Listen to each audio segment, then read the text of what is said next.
Hello everyone, welcome back to my channel. Friends, आज हम previous year paper CTET 2019 में जो जुलाई में आपका एग्जाम हुआ था उसको डिस्कस करेंगे। इससे पहले हम 2019 में जो आपका दिसंबर वाला पेपर था उसको डिस्कस कर चुके हैं। पर फ्रेंड्स, पेपर को डिस्कस करने से पहले मैं आपको बताना चाहती हूँ कि उसमें मुझसे 2 क्वेश्चंस के जो आंसर्स थे वो बताने को मिस हो गए थे, रह गए थे।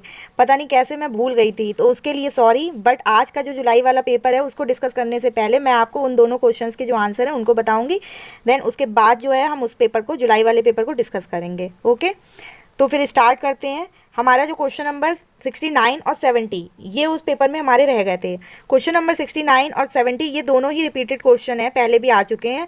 और जो 2021 वाला जो हमने पेपर डिस्कस किया था, जो जनवरी में आपका हुआ था, उसमें भी ये दोनों ही क्वेश्चन इस टाइप के आ चुके हैं। ठीक है, तब भी मैं आपको बता देती हूँ। चिराव नाच कहाँ के लोग करते हैं? तो ये जो चिराव नाच है वो ऑप्शन नंबर 2 इसका बिल्कुल करेक्ट आंसर हो जाएगा, मिजोरम। ठीक है, फसल कटने पर ये चिराव नाच किया जाता है, मैंने आपको पहले भी बताया था। और जो क्वेश्चन नंबर 70 है उसका भी आंसर बता देती हूँ कि इसमें भी तमिलनाडु के निकटवर्ती राज्य मतलब पूछे गए, जो नेबरिंग स्टेट्स हैं उनके बारे में पूछा गया है। तो देखिए, मैंने पहले भी आपको बताया था कि इधर साइड को ये केरल पड़ जाएगा, इधर को ये हमारा तमिलनाडु हो जाएगा। ठीक है, और फिर इधर ये हमारा कर्नाटक हो गया, और ये आंध्र प्रदेश ऊपर को जाएगा तेलंगाना, ये आंध्रा हो गया हमारा। तो अब देखिए कौन कौन सी नेबरिंग स्टेट हो गए इसके तमिलनाडु के, केरल, कर्नाटक और आंध्र प्रदेश। केरल, कर्नाटक, आंध्र प्रदेश हमारा कौन से उसमें है? देखिए, केरल, आंध्र प्रदेश, उड़ीसा, ये तो गलत हो जाएगा।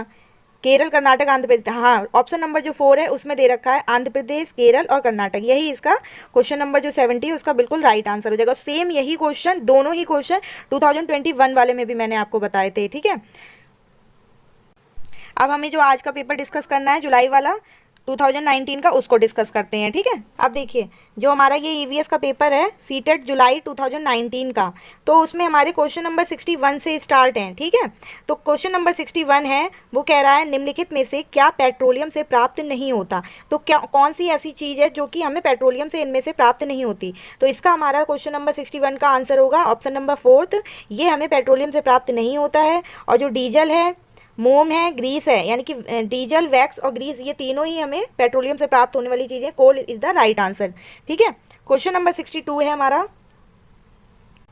इसमें कहा जा रहा है निम्नलिखित में से त्योहारों के उस समूह को चुनना है हमें जिन्हें पूर्णिमा को मनाया जाता है। तो देखिए ऑप्शन नंबर फर्स्ट में दिवाली दे रखा है। जो दिवाली है वह कार्तिक अमावस्या को मनाई जाती है, ना कि पूर्णिमा को।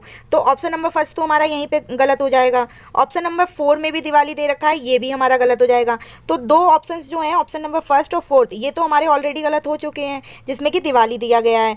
अब ऑप्शन नंबर जो हमारा सेकेंड है उस पर चलते हैं। उसमें कह रहा है होली, महाशिवरात्रि, बुद्ध जयंती। तो देखिए होली जो है वो भी फुल मून को मनाई जाती है। ठीक है, यहाँ पे फुल मून की बात की जा रही है, पूर्णिमा को। और जो बुद्ध जयंती है वो बुद्ध पूर्णिमा को मनाई जाती है, लेकिन जो महाशिवरात्रि है वो 13वें दिन मनाई जाती है। तो ये जो है ये भी हमारा गलत हो जाएगा। हमारा इस क्वेश्चन का जो आंसर बनेगा वो होगा ऑप्शन नंबर 3, होली, रक्षाबंधन और गुरु नानक जन्म दिवस। ये तीनों ही हमारे राइट आंसर हो जाएंगे। क्वेश्चन नंबर 63 जो है वो कह रहा है 63 में पूछा गया है निम्नलिखित राज्यों के समूह में से किस एक समूह के समुद्र तट अरब सागर पर हैं? तो इस क्वेश्चन को जो है वो हम किससे, मैप से समझेंगे। इंडिया का जो हमारा मैप है उससे हम इसको समझेंगे। तो देखिए इसमें जो दे रखा है वो ये है गुजरात, महाराष्ट्र, कर्नाटक और केरल। इधर साइड को हमारा अरेबियन सी हो जाता है। ठीक है, अरब सागर। और जो इधर साइड को होगा वो हमारा क्या हो जाएगा, बे ऑफ बंगाल, यानी कि बंगाल की खाड़ी जो है वो हमारी इस साइड हो जाएगी। तो देखिए जो हमें पूछा गया है अरेबियन सी की तरफ पूछा गया है, समुद्र तट पर, जो अरब सागर की तरफ। तो गुजरात आ रहा है, महाराष्ट्र आ रहा है, कर्नाटक आ रहा है, केरल आ रहा है। इन चारों में से जो ऑप्शन में दे रखा होगा वही हमारा राइट आंसर हो जाएगा। तो हम इसको देख लेते हैं एक बार। तो देखिए गुजरात था, जो समुद्र तट पर अरब सागर की साइड था, वो क्या क्या था, गुजरात था हमारा, कर्नाटक था, केरल था और महाराष्ट्र भी था। गुजरात के बाद महाराष्ट्र। ठीक है, तो देखिए किसी भी ऑप्शन में क्या है, गुजरात किसी भी ऑप्शन में नहीं दे रखा है, ना तो 2 में दे रखा है, ना 3, ना 4 में।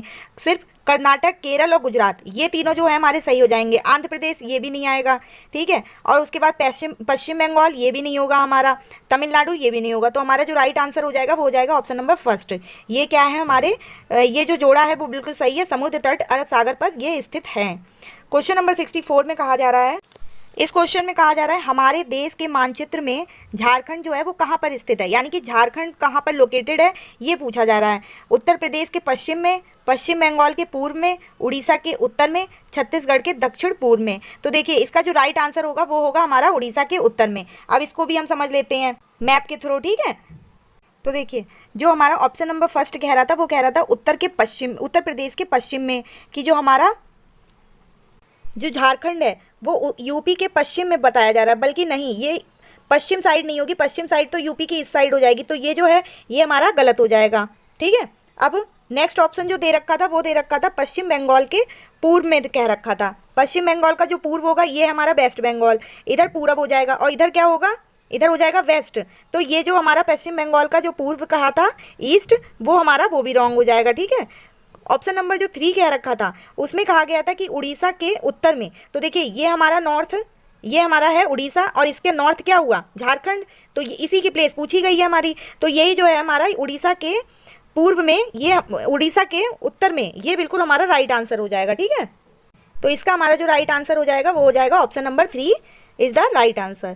क्वेश्चन नंबर 65, इसमें आपको लोकेशन के बारे में बताया गया है, ठीक है। तो हम इसमें अब देखिए इसमें कह रहा है आप x पर स्थित हैं और आपका विद्यालय y पर स्थित है, ठीक है। फिर कह रहा है आपके घर से आपके विद्यालय तक जाने के लिए कोई सीधी सड़क नहीं है, अतः आप पहले a पर जाते हैं जो x के ठीक उत्तर में 30 मीटर दूरी पर है। तो देखिए x मान लीजिए हमारा ये हो गया हमारा x पॉइंट, ठीक है, जो कि हमारा घर है। फिर वो कह रहा है कि आप क्या करते हैं, a पर जाते हैं, a पर गए हम, ठीक है, ए पर जाते हैं जो कहाँ पर है, ठीक उत्तर में जा रहे हैं हम, ये हमारा ए पॉइंट हो गया, एक सेकेंड, ये हो गया हमारा ए पॉइंट उत्तर में। फिर आप बी पर जाते हैं जो ए के ठीक पश्चिम में 40 मीटर दूरी पर है, बी पर जाते हैं जो कि ए के ठीक पश्चिम में। ए का पश्चिम कौन सा हुआ, वेस्ट, ये वो इस साइड हो गया हमारा, ठीक है। तो देखिए ये हमारा हो गया बी पॉइंट। हम मीटर वगैरह नहीं लिखेंगे क्योंकि सिर्फ डायरेक्शन पूछी गई है, ठीक है, लोकेशन कहाँ पर है वो पूछी गई है। फिर उसके बाद बी पर पहुँच गए, फिर आप सी पर जाते हैं जो बी के ठीक उत्तर में। अब बी का उत्तर कौन सा हुआ, बी का उत्तर हुआ ऊपर की तरफ, और ये हमारा हो गया सी, ठीक है, हम सी पर पहुँच गए। उसके बाद कह रहा है अंत में लास्ट में जो है हम वाई पर, आप वाई पर अपने विद्यालय पहुंचते हैं। वाई क्या है, हमारा स्कूल है, तो हम क्या कर रहे हैं, वाई पर पहुंचते हैं जो सी के किधर साइड को है डायरेक्शन, सी के ठीक पश्चिम में। अब सी का पश्चिम किधर होगा, इधर तो होगा नहीं, इधर ही होगा, तो सी का वेस्ट जो हो जाएगा, वेस्ट साइड, वो इधर साइड हो जाएगी। अब ये हो गया हमारा वाई। अब क्वेश्चन में पूछा गया है, क्वेश्चन में कह रहा है विद्यालय के सापेक्ष, यानी कि ये हमारा क्या हो गया, ये हो गया हमारा स्कूल, और ये हो गया हमारा होम, घर। अब विद्यालय के सापेक्ष पूछा गया है, एक्स की लोकेशन पूछी जा रही है, तो विद्यालय के सापेक्ष, विद्यालय हमारा कहाँ पर है, नॉर्थ में है ऊपर की तरफ, और साइड जो है वो वेस्ट हो जा रही है, तो नॉर्थ वेस्ट कहा जा रहा है। अब विद्यालय के सामने हमारा एक्स नीचे की तरफ आ रहा है, यानी कि साउथ हो गया, एक्स कहाँ पर है, नीचे की तरफ, साउथ में है, और डायरेक्शन क्या हो जाएगी, अगर वाई की तरफ देखेंगे, वाई के सामने, तो वाई की तरफ से हो जाएगा ईस्ट, ये हमारा क्या हो जाएगा, इधर साइड का ईस्ट हो जाएगा, ठीक है, तो साउथ ईस्ट, ये बिल्कुल इसका राइट आंसर हो जाएगा। आप देखते हैं ऑप्शन नंबर कौन सा है जिसमें साउथ ईस्ट दे रखा है। ऑप्शन नंबर हमारा है साउथ ईस्ट, 4th, ये हमारा बिल्कुल राइट आंसर हो जाएगा। अब नेक्स्ट क्वेश्चन पर चलते हैं। क्वेश्चन नंबर, आई होप कि आपको समझ में आ गया होगा ये वाला। क्वेश्चन नंबर 66 में कहा जा रहा है कोई लड़का मडगांव से 30 जून 2019 को किसी रेलगाड़ी में सवार हुआ। यह रेलगाड़ी 9:45 बजे मडगांव से चली।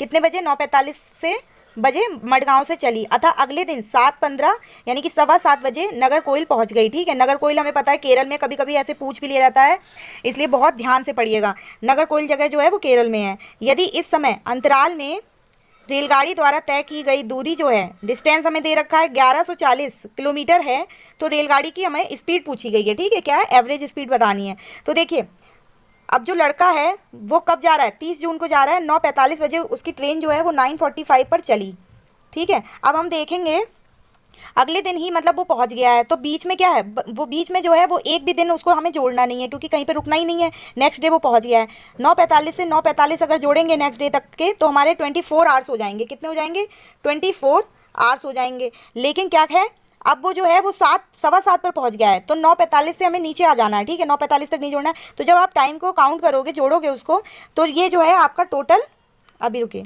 टोटल आपका आ जाएगा पूरा काउंट करके 21.5 घंटे हो जाएंगे आपके। कितने हो जाएंगे, टाइम आ जाएगा आपका 21.5 घंटे। अब आपको पता है स्पीड का जो फॉर्मूला होता है वो क्या होता है, स्पीड का हमारा फॉर्मूला होता है speed is equal to distance upon time, ये हमारा फॉर्मूला होता है। टाइम जो है वो हमने निकाल ही लिया है, 21.5 घंटे हमारे निकल के आ गए हैं, ठीक है। और डिस्टेंस हमारा क्या था, डिस्टेंस था हमारा 1140, एक सेकेंड, डिस्टेंस हमारा था 1140, ठीक है, और 21.5 घंटे। अब जब आप इसको डिवाइड करेंगे तो आपका जो आंसर आएगा वो होगा 53 किलोमीटर पर आवर्स, ये जो है हमारा राइट आंसर हो जाएगा, ठीक है। क्वेश्चन नंबर 67 पर चलते हैं। हमारे देश के एक जंगल में उस जंगल के लोगों आदिवासी को खेती के लिए जमीन ग्राम सभा पंचायत द्वारा एक विशेष मात्रक यूनिट अथवा इकाई के रूप में, मतलब जिसे टिन कहते हैं, उस रूप में दी जाती है, आवंटित की जाती है। टिन यहाँ पे पूछा है कि वो जो टिन है वो क्या है, ठीक है, क्वेश्चन नंबर 67 में। तो देखिए ये कहानी जो है, जो टिन वाली ये जो कहानी है वो आपकी जो सूर्यमणि वाला जो चैप्टर है एनसीईआरटी का, उसमें आपको पढ़ाई जाएगी, ठीक है। जब एनसीईआरटी कंप्लीट कराई जाएगी तब आपको पढ़ाई जाएगी। तो इसका जो मतलब है वो है जिस भूमि पर बीज बोए जाते हैं, ऑप्शन नंबर 2 जो है वो हमारा सही आंसर हो जाएगा। जिस भूमि पर, ऑप्शन नंबर 2, वह भूमि जिस पर कोई किसान एक टिन बीज बोता है, ये हमारा राइट आंसर हो जाएगा। क्वेश्चन नंबर 68 है, नीचे दिए गए शहरों में से किस एक में रेत के पहाड़ जिसे क्या कहते हैं हम, रेत के टीले कहते हैं, यहाँ पर क्या है, सैंड ड्यून्स की बात की जा रही है, ठीक है, रेत के टीलों की बात। तो देखिए इसका जो हमारा राइट आंसर होगा वो होगा हमारा अबू धाबी, क्योंकि अबू धाबी में ही क्या है, रेत के टीले जो हैं वो पाए जाते हैं। अब उसके बाद है क्वेश्चन नंबर 69, ये क्या है, हम सभी पुराने कुओं को देखते हैं जो अब सूख गए हैं। हमारे बड़े यह कहते हैं कि अब से लगभग 25 से 30 साल पहले इन कुओं में काफ़ी पानी था, परंतु अब ये जो हैं वो पूरी तरह से सूख गए हैं। यहाँ पर क्या है, कुओं की बात कर रहे हैं, ठीक है। निम्नलिखित में से कुओं के सूखने के संभावित जो कारण हैं वो क्या हैं, यहाँ पे कारण पूछा गया है कि ये कुएं जो हैं वो क्यों सूखते जा रहे हैं। ऑप्शन नंबर 1 कह रहा है जिन झीलों या तालाबों में वर्षा का पानी इकट्ठा होता था अब वहाँ नहीं है, ये बिल्कुल सही बात है, ठीक है। क्योंकि पहले क्या था, पहले जो हम पानी जो हम स्टोर करके रखते थे पॉन्ड से या लेक से, ठीक है, लेक्स में, तो क्या होता था अब जो है वो हम नहीं करते हैं। तो ये हमारा बिल्कुल सही सेंटेंस हो जाएगा ए वाला। उसके बाद स्टेटमेंट कहा गया है पेड़ों, कुओं और आसपास के क्षेत्रों की जो ज़मीन है अब कोलतार या सीमेंट से बिल्कुल तरीके से ढक गई है, ठीक है। तो ये भी बिल्कुल सही है, जो पानी जो है वो नीचे ही नीचे रह गया है, ये स्टेटमेंट भी हमारा सही है। नेक्स्ट कह रहा है सी में है कुओं का कोई उपयोग नहीं करता क्योंकि हर घर में टोटियां लगी हैं। अब ये वाला जो है हमारा बिल्कुल गलत हो जाएगा कि टैप नहीं है, ये रीजन जो है वो एग्जैक्ट नहीं है, ठीक है। भूमिगत पानी को खींचने के लिए क्या करते हैं, कई विद्युत मोटर चालित पंप लग गए हैं। तो अब देखिए इसका जो हमारा राइट आंसर होगा वो होगा हमारा ऑप्शन नंबर 4, ये वाला भी सही है, ए बी और डी। और ये जो हमारा टैप वाला था ये बिल्कुल राइट आंसर नहीं होगा, तो ए बी डी यानी कि ऑप्शन नंबर 4 हमारा इसका राइट आंसर हो जाएगा। क्वेश्चन नंबर 70 है, इसमें कहा जा रहा है पर्यावरण अध्ययन में संकल्पनाओं और मुद्दों को विज्ञान और सामाजिक विज्ञान विषय के रूप में नहीं रखा गया, मतलब उसको अलग करके नहीं रखा गया, इसको कंबाइंड वे में, इंटीग्रेटेड रूप में मतलब पढ़ाया जाता है, ठीक है। और ऐसा क्यों होता है ये पूछा गया है। ऑप्शन नंबर 1 कह रहा है सीबीएसई के द्वारा पर्यावरण अध्ययन के पाठ्यक्रम को इसी प्रकार से निर्धारित किया गया है। ये तो कोई बात नहीं है कि निर्धारित किया गया इसलिए हम ऐसा करते हैं, ठीक है। इस आयु वर्ग के बच्चे अपने परिवेश को समग्र रूप से देखते हैं, ये बात बहुत ही सही कही गई है कि समग्र रूप से देखते हैं। मैंने पहले भी आपको बताया था कि जो ईवीएस है उसमें हम सोशल साइंस और जो साइंस है, ठीक है, सोशल स्टडी और जो साइंस है उसको क्या है वो इंटीग्रेटेड होती है। और वह इसलिए क्योंकि बच्चा जो है वो अपने जो उसके आसपास का वातावरण है, उसका जो इन्वायरमेंट है उसको समग्र रूप से देखता है, ठीक है। वो ये नहीं देखता है कि जो साइंस है वो सोशल है, जो वो अलग अलग रूप में नहीं देखता है, वो चीज़ों को मतलब जोड़ के देखता है, ठीक है। ऐसा नहीं है कि अगर एक्सपेरिमेंट कहीं पर कराया जा रहा है तो वो सोच रहा है ये साइंस का पार्ट है, ऐसा नहीं है। वो ये सोचता है कि ये जो है वो सारा कुछ कंबाइंड है, ये सारी चीज़ें 3rd 4th 5th में क्या है, ये ईवीएस का ही पार्ट है। तो हमारा जो इसका राइट आंसर हो जाएगा वो होगा हमारा ऑप्शन नंबर 2, यहीं पर हमें सही आंसर मिल गया है, ठीक है। तो हमारा ये सही आंसर हो जाएगा। क्वेश्चन नंबर 71 में है निम्नलिखित में से क्लास 1st और 2nd के लिए पर्यावरण अध्ययन विषय के संदर्भ में सच है। इनमें से कौन सा सेंटेंस जो है वो पर्यावरण अध्ययन जो विषय है, सब्जेक्ट है, उसके संदर्भ में उसके बारे में सही है। ऑप्शन नंबर 1 कह रहा है पर्यावरण अध्ययन से संबंधित मुद्दों और संबंधों का संपादन भाषा के द्वारा हो रहा है, सिर्फ लैंग्वेज की बात कर रहा है, तो ये हमारा गलत हो जाएगा। पर्यावरण अध्ययन से संबंधित मुद्दों और संबंधों का संपादन लैंग्वेज और मैथ्स दोनों के माध्यम से होता है, यानी कि भाषा और गणित दोनों के माध्यम से होता है। ऑप्शन नंबर 3 कह रहा है क्लास फर्स्ट और सेकंड में पर्यावरण अध्ययन को एक नए विषय के रूप में कह रहा है ये, ठीक है, जो कि क्या है कि हम नए विषय के रूप में इसको नहीं पढ़ाते हैं, क्योंकि हम क्या करते हैं क्लास थर्ड, फोर्थ और फिफ्थ इन तीनों में भी क्या है ईवीएस पढ़ाई जाती है, ठीक है, तो ये हमारा गलत हो जाएगा। ऑप्शन नंबर जो 4 है उसको देख लेते हैं। वो कह रहा है क्लास फर्स्ट और सेकंड में एक विषय के रूप में पर्यावरण अध्ययन समझने के लिए आसान नहीं है। ये नेगेटिव बात कर रहा है कि आसान नहीं है, ठीक है, इसको नहीं समझा जा सकता है, तो ये भी हमारा गलत हो जाएगा। और जो हमारा आंसर बनेगा वो बनेगा हमारा ऑप्शन नंबर सेकंड, क्योंकि जो क्लास फर्स्ट और सेकंड है उसमें ईवीएस की पर्टिकुलर कोई भी बुक नहीं होती है, और क्लास फर्स्ट और सेकंड में बच्चों को भाषा और गणित के माध्यम से ही ईवीएस को जोड़कर पढ़ाया जाता है। ये हमारा राइट आंसर हो जाएगा। क्वेश्चन नंबर 72 देख लेते हैं कि इसमें क्या कह रहे हैं। इस क्वेश्चन में कहा जा रहा है पर्यावरण अध्ययन के पाठ्यक्रम में उप विषयों के स्थान पर थीम को प्रस्तावित किया गया है, क्यों? यानी कि जो सब थीम है ईवीएस में उनकी जगह पर जो 6 थीम दी गई हैं, बताई गई हैं, जो कि मैं आपको पहले भी बता चुकी हूँ, उनको इंपॉर्टेंट माना गया है। ऐसा क्यों है ये पूछा जा रहा है, ठीक है। तो हमारा जो इसका राइट आंसर होगा वो होगा ऑप्शन नंबर 3, बच्चों के स्थानीय परिवेश के मुद्दों से जुड़े हुए और अंतः संबंधित, ठीक है। यहाँ पर क्या कह रहा है, इंटर रिलेट की बात कर रहा है कि अंतः संबंधित समझ के विकास के लिए ऐसा है, ठीक है, इसलिए जो थीम है उनको डाला गया है उसके अंतर्गत और उनको ज़्यादा मतलब इंपॉर्टेंस दी गई है, तो ये हमारा राइट आंसर हो जाएगा। क्वेश्चन नंबर 73 है निम्नलिखित में से कौन सा वर्तमान पर्यावरण अध्ययन पाठ्यक्रम के जो 6 थीम, अब यहाँ पर भी वही 6 थीम की बात कर रहे हैं कि 6 जो मुख्य थीम है उनमें से कौन सा एक नहीं है। तो देखिए फूड, फैमिली एंड फ्रेंड्स ये सब हम पढ़ चुके हैं, शेल्टर भी होगा, ट्रैवल भी होता है, things we make and do ये भी हो जाएगा हमारा, ये हो जाएंगे तीनों मेन थीम में। प्ले एंड वर्क ये जो है ये भी मतलब ये क्या है, इसको भी हम पढ़ते हैं, लेकिन किस में पढ़ते हैं, जो सब थीम है सब थीम के अंतर्गत पढ़ते हैं, ठीक है। तो ये क्या हो जाएगा, ये हमारा सब थीम के अंतर्गत आ जाएगा, इसलिए इसका जो राइट आंसर हो जाएगा वो होगा ऑप्शन नंबर 4, क्योंकि यहाँ पर कह रहा है कि मुख्य जो 6 थीम है उनमें से जो नहीं है तो यही नहीं है, ठीक है। क्वेश्चन नंबर 74 है हमारा, इसमें कहा जा रहा है निम्नलिखित में से कौन सा एक जो ईवीएस है उसके संबंध में पर्यावरण अध्ययन के संबंध में सच नहीं है, नॉट में आंसर देना है। तो देखिए ईवीएस की जो प्रकृति है वो क्या है, नेचर जो है इंटीग्रेटेड है, चाइल्ड सेंटर्ड लर्निंग है, ये भी सही है, और इसमें प्रोवाइड कराई जाती हैं अपॉर्चुनिटीज, ये भी सही है, एक्सप्लोर करने के लिए, ठीक है, खोजने का अवसर देता है। तो ये तीनों जो होंगे वो हमारे राइट हो जाएंगे। कौन सा सही नहीं है, नॉट पूछा गया है, तो ये वाला जो है वो सही नहीं है। ऑप्शन नंबर 4 पर्यावरण अध्ययन वर्णनों और परिभाषाओं पर, सिर्फ यहाँ पर डेफिनेशंस की बात कर रहा है, परिभाषाओं पर बल देता है, जो कि गलत हो जाएगा। तो हमारा जो राइट आंसर हो जाएगा वो हमारा ऑप्शन नंबर 4 ही हो जाएगा, यहाँ पर नहीं पूछा गया है। क्वेश्चन नंबर 75 है, 75 में है कि निम्नलिखित में से क्या एक इन्वायरमेंट में ज्ञान की रचना में यानी कि नॉलेज को कंस्ट्रक्ट करने में बहुत ही महत्वपूर्ण है। इसमें पूछा जा रहा है कि जो बच्चे हैं वो ईवीएस में नॉलेज को कंस्ट्रक्ट करें, इसके लिए इनमें से क्या क्या इंपॉर्टेंट है। तो इसका जो हमारा आंसर होगा वो होगा हमारा ऑप्शन नंबर फर्स्ट, ACD। अब इन पॉइंट्स को देख लेते हैं। बच्चों की सक्रिय भागीदारी, ये बहुत ही इंपॉर्टेंट है, ठीक है, बच्चा जो है वो खुद से इन्वॉल्व रहे और एक्टिव रहे। बच्चों के ज्ञान को शिक्षकों के ज्ञान से जोड़ना, ठीक है। अब ये वाला तो हमारा सही है। अब नेक्स्ट पढ़ लेते हैं कि पर्यावरण अध्ययन को कक्षा की चार दीवारी से बाहर सीखना, ठीक है, ये भी बिल्कुल सही है कि इंटरेक्ट करके पढ़ाना, मतलब सोशल इंटरेक्शन, ठीक है, इसकी बात कर रहा है, ये भी सही है कि जो ज्ञान है, जो कक्षा का ज्ञान है उसे बाहरी ज्ञान से मतलब उसको सामंजस्य स्थापित करना। बच्चों के स्थानीय ज्ञान को विद्यालय के ज्ञान से संबंधित करना, ये भी सही है, ठीक है। बच्चे जो जानते हैं उसको विद्यालय में जो सिखाया जा रहा है उसके ज्ञान से, तो बच्चा जो है वो ज़्यादा अच्छी तरीके से सीखेगा। अब ये कह रहा है बच्चों के ज्ञान को शिक्षकों के ज्ञान से जोड़ना, ये वाला हमारा गलत हो जाएगा, बी ऑप्शन।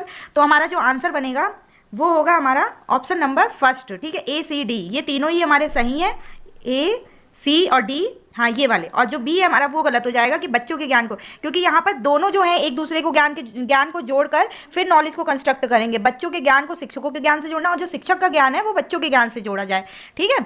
तो ये हमारा जो ऑप्शन नंबर B हो जाएगा वही हमारा गलत हो जाएगा, ठीक है। उसके बाद है पर्यावरण अध्ययन में बच्चों को जोड़ने की सबसे प्रभावशाली युक्ति है। यहाँ कहा जा रहा है यानी कि जो पर्यावरण यानी कि ईवीएस जो है, ठीक है, उसके लिए बच्चों को जोड़ने की सबसे ज़्यादा जरूरी क्या है कि बच्चे जो है वो ईवीएस जो सब्जेक्ट है उससे इंटरेक्ट हों। तो इसके लिए जो सबसे ज़्यादा जरूरी होगा वो होगा हमारा नैरेटिव्स, यानी कि किससे कहानियाँ, ये हमारा राइट आंसर हो जाएगा। पाठ्य पुस्तक का पठन ये नहीं होगा, हमें सिर्फ रट्टे नहीं लगवाना है बच्चों से कि सिर्फ जो बुक है वही हमें पढ़वाते रहना है।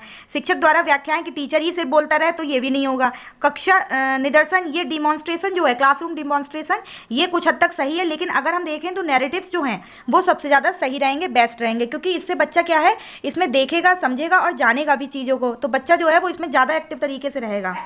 ये हमारा राइट आंसर हो जाएगा। क्वेश्चन नंबर 77 में कहा जा रहा है पर्यावरण अध्ययन में बच्चों को पाठ्यपुस्तकों और शिक्षकों के अलावा अन्य स्रोतों की मदद लेने के लिए प्रोत्साहित करना चाहिए। क्यों? ए में कहा गया है पर्यावरण अध्ययन सीखने के लिए पाठ्यपुस्तक और शिक्षक ही स्रोत नहीं है, इसके अलावा जो है वो अन्य सोर्सेज भी हैं, ठीक है, ईवीएस को सीखने के लिए। यह पर्यावरण अध्ययन सीखने के लिए समुदायों और माता पिताओं की उपस्थिति का विकास करेगा। यानी कि जो ईवीएस है उसको सीखने के लिए कम्युनिटी और पेरेंट्स, ये दोनों ही एक अच्छा सोर्स का माध्यम है, ठीक है। यह शिक्षकों को बच्चों की पृष्ठभूमि को जानने का अवसर देगा, ये भी बात बिल्कुल सही है। ए, बी, सी ये तीनों ही हमारे सही हैं। ऑप्शन नंबर जो हमारा डी है वो कह रहा है यह बच्चों के सौंदर्यगत और मनोक्रियात्मक कौशल का विकास करेगा। यहाँ पर इसकी बात जो ये गलत हो जाएगा, क्योंकि यहाँ पे इसके बारे में बात नहीं की जा रही, यहाँ पर सोर्सेज की बात की जा रही है, ठीक है। तो हमारा जो इसका राइट आंसर बनेगा वो होगा ए, बी, सी, जो कि हमारा ऑप्शन नंबर 2 में दिया गया है। क्वेश्चन नंबर 78 है, एक शिक्षक हमेशा क्रियाकलापों को कराने के बाद प्रश्नों और चर्चाओं का संचालन करता है। क्रियाकलापों, प्रश्नों और चर्चाओं के संचालन करने का उद्देश्य क्या है, ठीक है, ये पूछा जा रहा है। तो बच्चों की प्रक्रिया कौशलों का आकलन करना, ये जो है ये हमारा क्या होगा, सही हो जाएगा कि बच्चों की जो प्रक्रिया कौशल हैं उनका आकलन करना। उसके बाद बच्चों को खोजने के अवसर देना, ये बात भी बिल्कुल सही है, क्योंकि हम जो एक्टिविटीज़ होती हैं, जो भी प्रश्न और चर्चाएं कराते हैं, उनका माध्यम ही यही होता है, उनका मेन जो ऑब्जेक्टिव होता है वो यही होता है कि बच्चे जो हैं वो ज़्यादा से ज़्यादा अपने आप से चीज़ों को खोजने का अवसर उनको प्रदान किया जाए, बच्चों को अपनी अभिव्यक्ति के अवसर देना, ये भी बिल्कुल सही है। उसके बाद कह रहा है डी वाला, बच्चों में उनके सीखने की गति के आधार पर विभेद करना, यहाँ पर डिस्क्रिमिनेट की बात कर रहा है, जो कि ये वाला हमारा गलत हो जाएगा। तो जो हमारा आंसर बनेगा वो होगा हमारा 78 का ए, बी, सी। ये किस में कहा गया है, ऑप्शन नंबर जो हमारा ऑप्शन नंबर 4, ये हमारा जो है बिल्कुल करेक्ट आंसर हो जाएगा 78 का। क्वेश्चन नंबर 79 क्या कह रहा है, उस पर चलते हैं। क्वेश्चन नंबर 79 में है, एक शिक्षक खाना किस प्रकार से खराब होता है पर एक प्रयोग करता है। शिक्षक बच्चों के समूह बनाकर उनको प्रयोग से संबंधित सामग्री देता है। शिक्षक बच्चों के समूह क्यों बनाता है, यानी कि यहाँ पर जो बात की जा रही है वो सीधी सीधी ग्रुप लर्निंग की बात की जा रही है, ठीक है। तो देखिए, यह सहपाठी अधिगम का समर्थन करता है, बिल्कुल सही है कि जो ग्रुप लर्निंग है यानी कि जो पीयर लर्निंग होती है उसका समर्थन करता है, प्रमोट करता है। यह बच्चों की सामाजिक यानी कि सोशल इंटरेक्शन की बात कर रहा है, ये भी हमारा सही हो जाएगा। समूह अधिगम बिना बोझ के पर्यावरण अधिगम के अध्ययन के अधिगम का प्रभावशाली तरीका है। यहाँ पे ये कह रहा है कि जो ग्रुप लर्निंग है उसके बिना जो है वो आप ईवीएस जो है वो बच्चों को नहीं पढ़ा सकते हैं क्या, तो ये जो है वो हमारा गलत हो जाएगा, क्योंकि इसके अलावा भी अदर सोर्सेस हैं। कक्षा में अनुशासन की बात कर रहा है, ये भी हमारा गलत हो जाएगा। तो हमारा 79 वाले में ए और बी ये दो सही होना है। अब देखते हैं, तो इसमें हमारा है ऑप्शन नंबर फर्स्ट, ये हमारा राइट आंसर हो जाएगा A and B. Question number 80 में कह रहा है, निम्नलिखित में से क्या ईवीएस में आकलन के लिए एक इंडिकेटर यानी कि संकेतक का नहीं होना चाहिए। तो न्याय, सहभागिता और प्रश्न पूछना, क्वेश्चनिंग भी इसी में शामिल हो जाएगी। ये तीनों ही हमारे क्या हैं, इंडिकेटर हैं। परंतु क्या होगा, ये जो रिमेंबरिंग है, याद करना, ये हमारा इसका आंसर जो है वो गलत हो जाएगा, यही इंडिकेटर का काम नहीं करता है। तो इसमें हमारा जो राइट आंसर बनेगा वो होगा हमारा ऑप्शन नंबर 3, याद करना, क्योंकि जो क्वेश्चनिंग होती है वो भी एक असेसमेंट जो होता है वो उसका इंडिकेटर है। बट सिर्फ अगर हम कहें कि रट्टे लगवाने के आधार पर हम बच्चों को आकलन करेंगे तो वो हम नहीं करेंगे, इसलिए यहाँ पर याद करना जो है वो इसका इंडिकेटर नहीं होगा। क्वेश्चन नंबर 88 है, पर्यावरण अध्ययन में शिक्षक के द्वारा बच्चों को स्वयं अपने का आकलन के लिए अवसर देना चाहिए। 100 आकलन है, यानी कि जो सेल्फ असेसमेंट की बात कर रहा है यहाँ पे, ठीक है। अब देखिए, जो फॉर्मेटिव असेसमेंट होता है उसमें हम क्या करते हैं, उसमें हम बात करते हैं कार्य के दौरान यानी कि ड्यूरिंग की। तो इसमें जो होगा वो कहेगा फॉर की बात, ये हो जाएगा हमारा फॉर्मेटिव असेसमेंट में। अब देखिए, सीखने का आकलन ऑफ कहाँ पर होगा, जहाँ पे समेटिव असेसमेंट की बात होती है, जो कि बिल्कुल अंतिम में यानी कि फाइनल में किया जाता है, ठीक है। तो ये हो जाएगा समेटिव असेसमेंट का, ये हो गया फॉर्मेटिव असेसमेंट। अब के समान आकलन एज लर्निंग कहाँ पर होगा, एज लर्निंग का यूज हम एज लर्निंग का यूज हम कब करते हैं, जहाँ पर हम सेल्फ असेसमेंट करते हैं। तो इसका जो हमारा राइट आंसर होगा 100 आकलन है, सीखने के समान आकलन असेसमेंट एज लर्निंग, ये हमारा राइट आंसर हो जाएगा। क्वेश्चन नंबर 88 है, यहाँ पर कहा गया है रेटिंग स्केल में, रेटिंग स्केल की बात की जा रही है, कौन सी टेक्निक यानी कि तकनीक का यूज करते हैं। तो इसका जो हमारा राइट आंसर होगा वो होगा ऑब्जर्वेशन। रेटिंग स्केल में हम ऑब्जर्वेशन जो टेक्निक है उसका यूज करते हैं। क्वेश्चन नंबर 83 है, निम्नलिखित में से कौन पर्यावरण अध्ययन का उद्देश्य नहीं है। ठीक है, यहाँ पे पूछा जा रहा है ईवीएस का कौन सा ऑब्जेक्टिव नहीं है। ऑप्शन नंबर फर्स्ट में बच्चों की जिज्ञासा और सृजनात्मकता का पोषण करना, ये हमारा ऑब्जेक्टिव होता है, तो ये सही है। परिवेशीय मुद्दों पर जागरूकता, ये भी सही हो जाएगा। कि उसको विकास करना, उसको डेवलप करना। बच्चे को स्वयं अपने हाथ से, यानी कि learning by doing, learning by doing की बात कर रहा है और खोजने की क्रियाकलापों से जोड़ना, ये भी बिल्कुल सही बात कर रहा है, पॉजिटिव बात।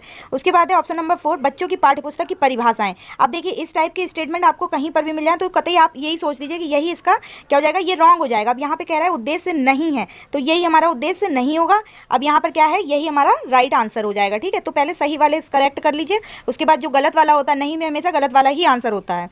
उसके बाद है क्वेश्चन नंबर 84, पर्यावरण अध्ययन में चित्र पढ़ना एक महत्वपूर्ण क्रियाकलाप है। पिक्चर रीडिंग की बात की जा रही है यहाँ पर। निम्नलिखित में से कौन सा या से संकेतकों का बच्चों में आकलन चित्र पढ़ने के द्वारा हो सकता है। तो देखिए इस क्वेश्चन में देखिए क्या होगा आंसर, कि जो पिक्चर रीडिंग होती है, पिक्चर रीडिंग में बच्चा पिक्चर को क्या करेगा, एनालाइज भी करेगा, ठीक है, और एक्सप्रेस भी करेगा, ऑब्जर्वेशन एंड रिकॉर्ड भी करेगा माइंड में, ठीक है, देखेगा भी चीज़ों को, लेकिन जो एक्सपेरिमेंट है वो नहीं करेगा बच्चा। ठीक, तो इसका जो हमारा राइट आंसर हो जाएगा वो हो जाएगा ए, बी एंड सी, ये तीनों ही हमारे सही हैं। अब ये देखिए कौन से ऑप्शन में है, ऑप्शन नंबर 2 में ए, बी, सी, ये हमारा बिल्कुल करेक्ट आंसर हो जाएगा। क्वेश्चन नंबर 85 है, किसी पर्वतीय क्षेत्र में प्रेक्षण करने पर यह पाया गया कि लोगों ने अपने घर पत्थर, मिट्टी, लकड़ी और चूने से बनाए हैं। यह घर जो हैं वो 2 मंजिलीय हैं, यानी कि 2 फ्लोर हाउसेस। ये जो हैं, अब 2 फ्लोर हाउसेस जो हैं वो यहीं पे पकड़ लीजिए, ये कहाँ पर पाए जाते हैं, ये लद्दाख में पाए जाते हैं। अब ऑप्शन में जो है हमें कहीं पर भी लद्दाख नहीं दिया गया है, जम्मू कश्मीर दिया गया है, यही इसका हिस्सा है। ठीक है, ये क्या है, लद्दाख और जम्मू कश्मीर, तो यही हमारा क्या हो जाएगा, राइट आंसर हो जाएगा। क्वेश्चन को देखिए घुमा कर दिया गया है, जरूरत का सामान भी इकट्ठा करके रखते हैं, वह स्वयं पहली मंजिल पर रखते हैं और सभी क्या है, सभी जो घर हैं, घरों की छतें समतल हैं। तो इसका जो राइट आंसर होगा वो होगा Jammu and Kashmir.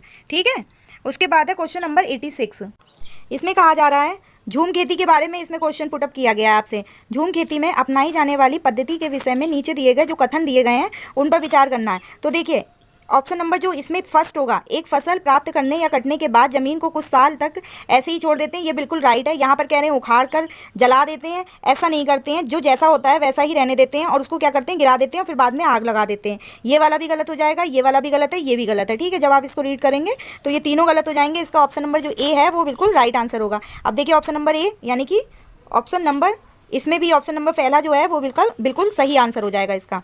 Question number 87 पर चलते हैं, उसमें कहा जा रहा है नारियल डली हुई किसी भी करी के साथ उबला हुआ टेपियोका पूछा गया। अब टेपियोका हम पहले भी पढ़ चुके हैं इसके बारे में, जो कि केरल में है। ठीक है, टेपियोका केरल से संबंधित है। निम्नलिखित में से किस क्षेत्र का प्रिय भोजन है। तो इसका जो हमारा 87 का राइट आंसर होगा वो होगा हमारा केरल। ठीक है, टेपियोका केरल से संबंधित प्रिय भोजन है। क्वेश्चन नंबर हमारा 88 है, आमतौर पर यह माना जाता है कि रात में जागने वाले जानवर हर चीज़ को जिस रंग में देखते हैं वे रंग हैं। तो देखिए इसका जो हमारा करेक्ट आंसर होगा वो होगा ब्लैक एंड वाइट, ये हमारा बिल्कुल सही आंसर हो जाएगा, काला और सफ़ेद। ठीक है, ये हमारा सही आंसर है कि मतलब चाहे दिन हो चाहे रात हो, लेकिन रात में जागने वाले जो जानवर होते हैं उनको ब्लैक एंड वाइट, ठीक है, उसको ही मतलब उसी रंग में चीज़ों को देखते हैं, हर चीज़ उन्हें ब्लैक एंड वाइट कलर में ही दिखाई देती है। क्वेश्चन नंबर 89 पर चलते हैं, ये क्या कह रहा है, 89 है, केचुओं को किसानों का मित्र माना जाता है। ठीक है, केचुओं को किसानों का मित्र माना जाता है, इसके लिए निम्नलिखित में से सही कारणों को चुनिए। इनमें से कौन सा कारण सही है, ठीक है, कि जो केचुआ है उसको किसानों का मित्र क्यों माना गया है। तो देखिए ए में कहा जा रहा है केचुए मृत पत्तियों और पौधों को खाते हैं तथा इनके मल से जमीन उपजाऊ होती है। तो देखिए ये वाला जो है ये हमारा सही हो जाएगा। अब कह रहे हैं ऑप्शन नंबर बी में कह रहा है केचुए खरपतवार खाते हैं। अब देखिए वो खुद इतने छोटे होते हैं कि खरपतवार थोड़ी ना खाएंगे, जिससे मुख्य फसल की रक्षा होती है, ये वाला गलत हो जाएगा। केचुए जमीन में छेद बनाते हैं, ये भी सही है, जिससे जमीन पोली हो जाती है, ये भी बिल्कुल सही है, सी वाला भी। केचुओं द्वारा बनाए गए छेदों से जमीन को आसानी से हवा और पानी मिल जाता है, ये भी सही है, वो छेद इसीलिए बनाते हैं। ठीक है, अब उसके बाद हमारा कौन कौन सा सही हो रहा है 89 में, ए सी डी। अब ये देखिए कौन से ऑप्शन में ए बी सी, बी तो हमारा है ही नहीं सही। उसके बाद ए सी डी ऑप्शन नंबर 3 में है। ठीक है, तो यही हमारा क्या हो जाएगा, option number 3 is the right answer. अब क्वेश्चन नंबर 19 है, इसको लास्ट, इसको भी डिस्कस कर लेते हैं। आदिवासी हजारों साल पहले से कांसे यानी कि ब्रॉन्ज की चीज़ें बनाते आए हैं। ठीक है, ब्रॉन्ज की बात की जा रही है कि वो आदिवासी हजारों साल पहले से ही ब्रॉन्ज की चीज़ें बनाते आए हैं। आज भी हमारे घरों में इस ब्रॉन्ज का उपयोग होता है। ठीक, यानी कि सीधी सीधी बात समझ लीजिए कि ब्रॉन्ज की बात की जा रही है और इसमें पूछा जा रहा है ये किस चीज़ का मिक्सचर है। तो ये हमें पता है कि it is a mixture of copper and tin, यही हमारा राइट आंसर हो जाएगा। क्वेश्चन नंबर 90 का राइट आंसर है ऑप्शन नंबर 4। ठीक है, तो फ्रेंड्स ये था हमारा सीटेट 2019 जो जुलाई में आपका एग्जाम हुआ था, उसका हम उस पेपर को हमने डिस्कस कर लिया है। और अगर अभी तक आपने हमारे चैनल को सब्सक्राइब नहीं किया है तो प्लीज़ वीडियो को लाइक और ढेर सारे कमेंट और वीडियो को लाइक और ढेर सारे कमेंट भी करें और हमारे चैनल को सब्सक्राइब भी करें, प्लीज़ प्लीज़ प्लीज़। ठीक है, थैंक यू।